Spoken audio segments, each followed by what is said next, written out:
So scary. It's so dangerous too to celebrate or to in any way encourage this kind of behavior from human beings. And either people are going to realize how fucking insane this is, and we have to have a conversation about being able to have conversations. Right. Or it's going to get a lot worse.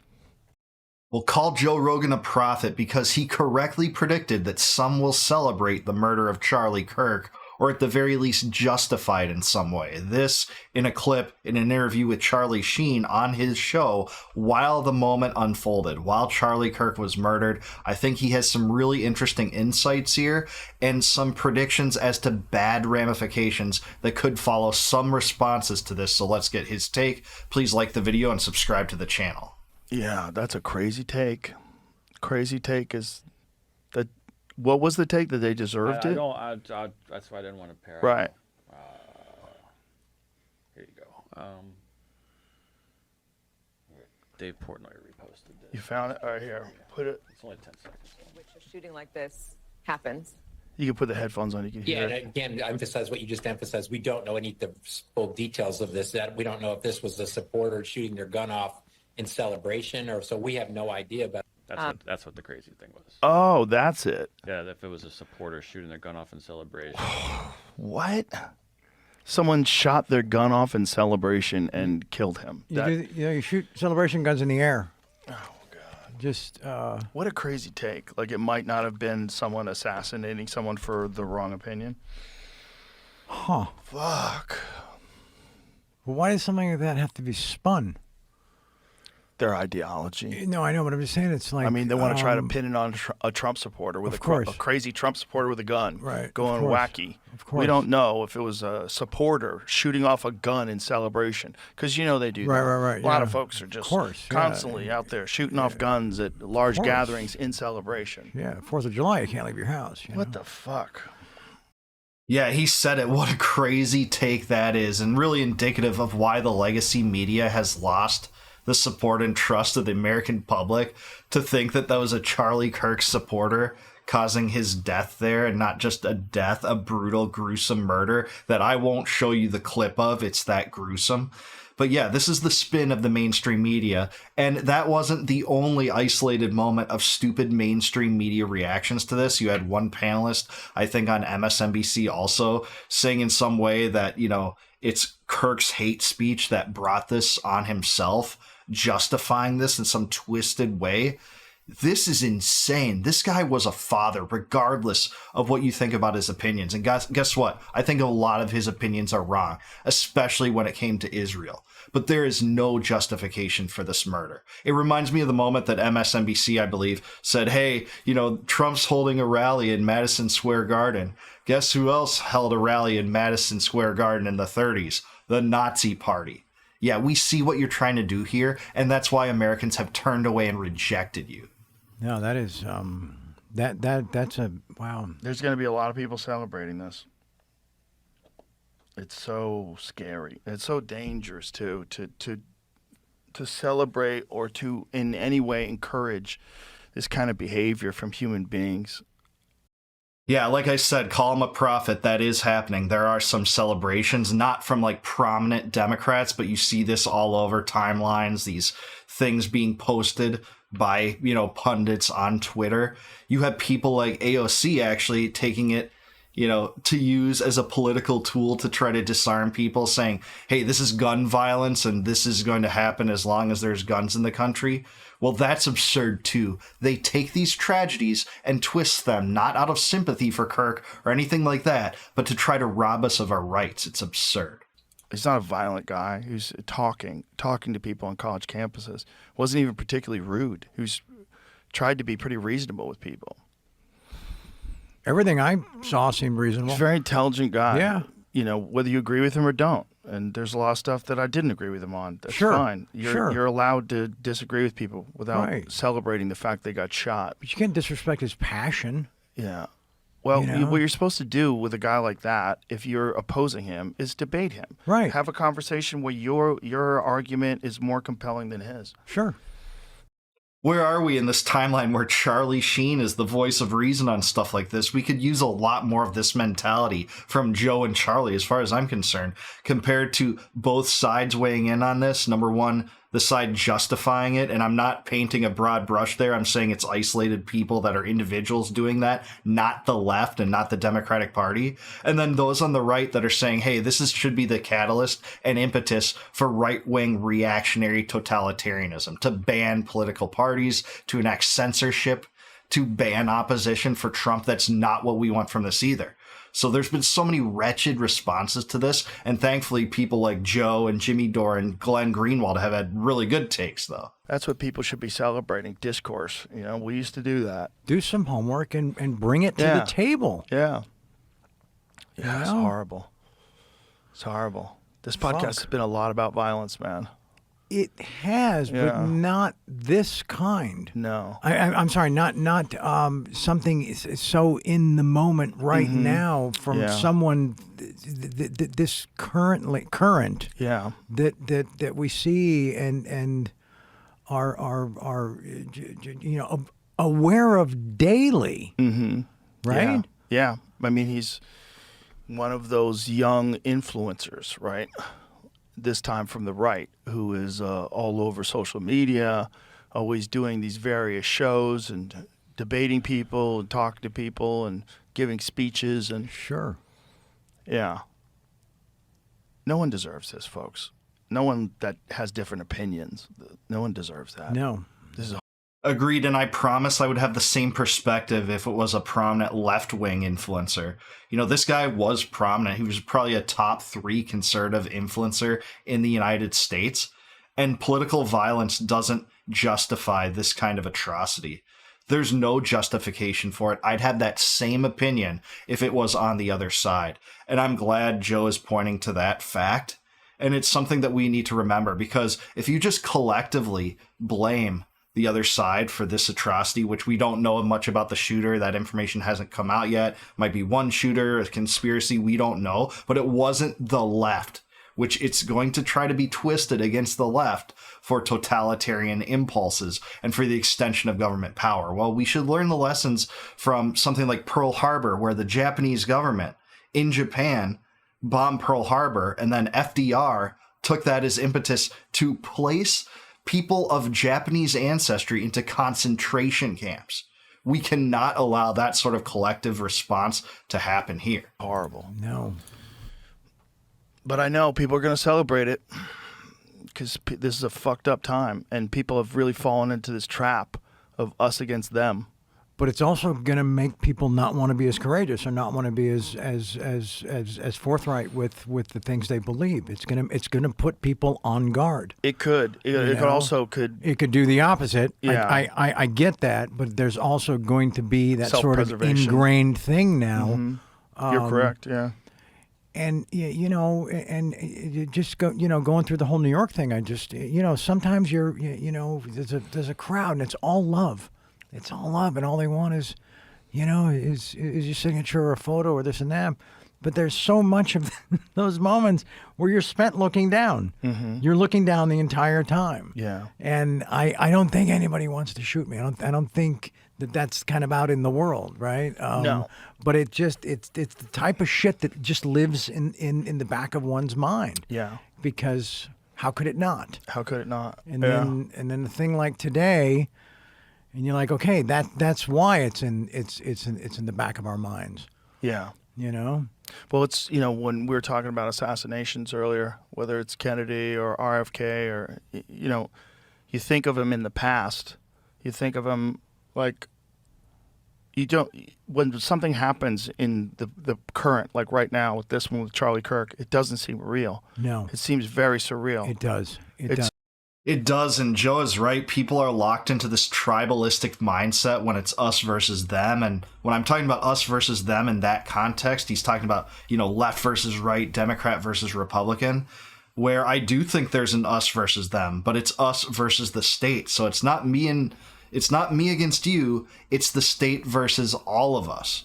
And that's really the true enemy pushing these, factional cultural wars against us. That's why we ended up with, a race war, sex war on women propaganda when there was overlap between the Occupy movement and the Tea Party. Not on everything, but certainly on the bank and bailouts and the TARP bailouts. That's why they pushed this thing, to pit us against each other while the real villains are in power in government. And you're going to see that same tendency as a response to this. They'll try to pin it on the left and bring about a totalitarian system that enacts the robbery of individual rights, despite the fact that it was probably one individual that shouldered this rifle who himself killed Charlie Kirk.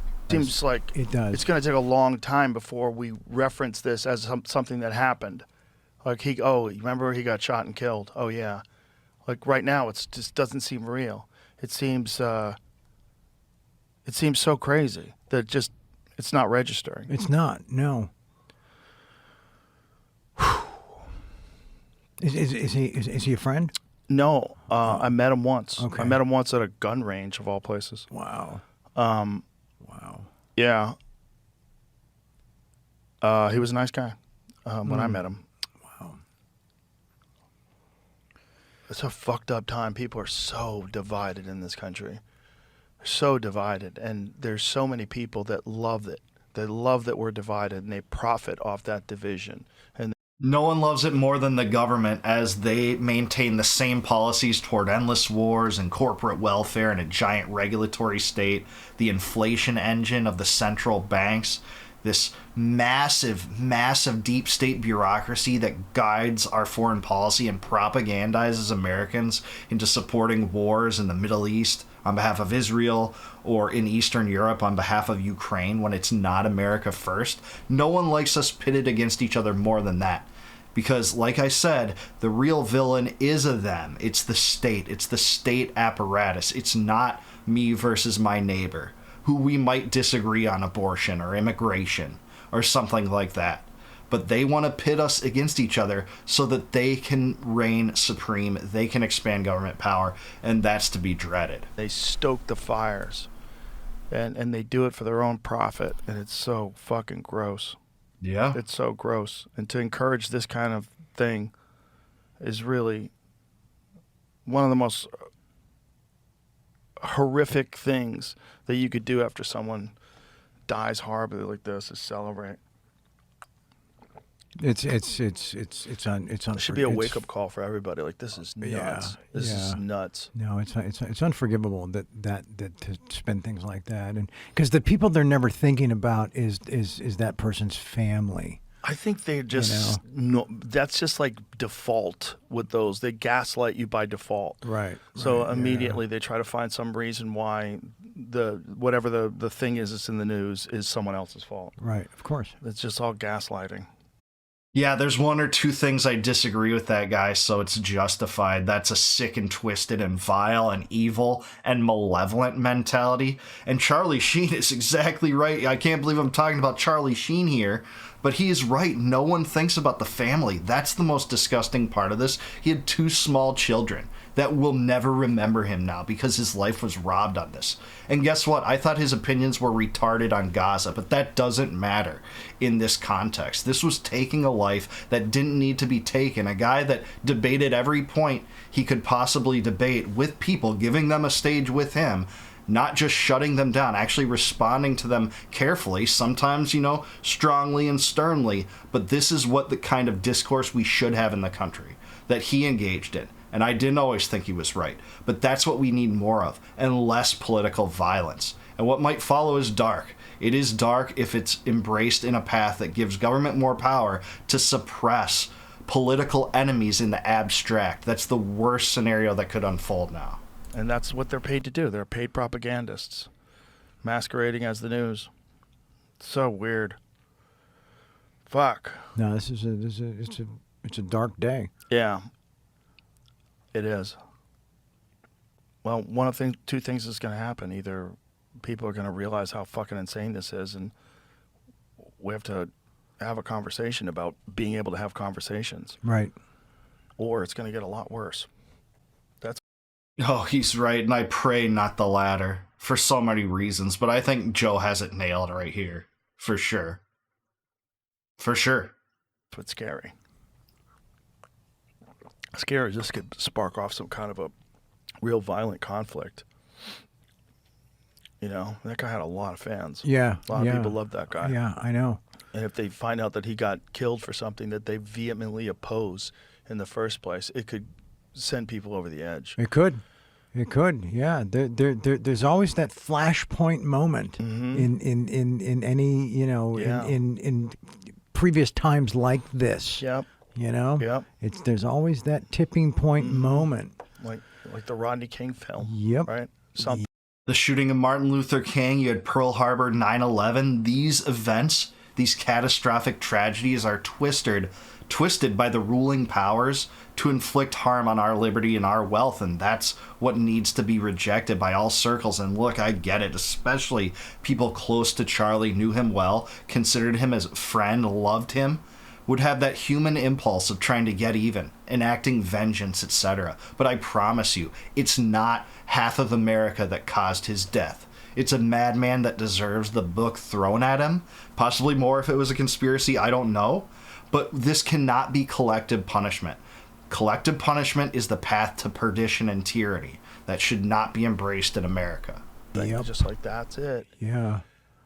You know, this also highlights just a little bit of perspective, like how lucky Trump was. Oh, yeah. You know, and it's just like Charlie didn't get the benefit of a head turn or a couple of microns or millimeters or, you know, and it's just like, wow, who decides that? Yeah. You know, that is just, there's this The thing. Trump thing is bananas. Yeah. But they talk just about clips his ear. Yeah.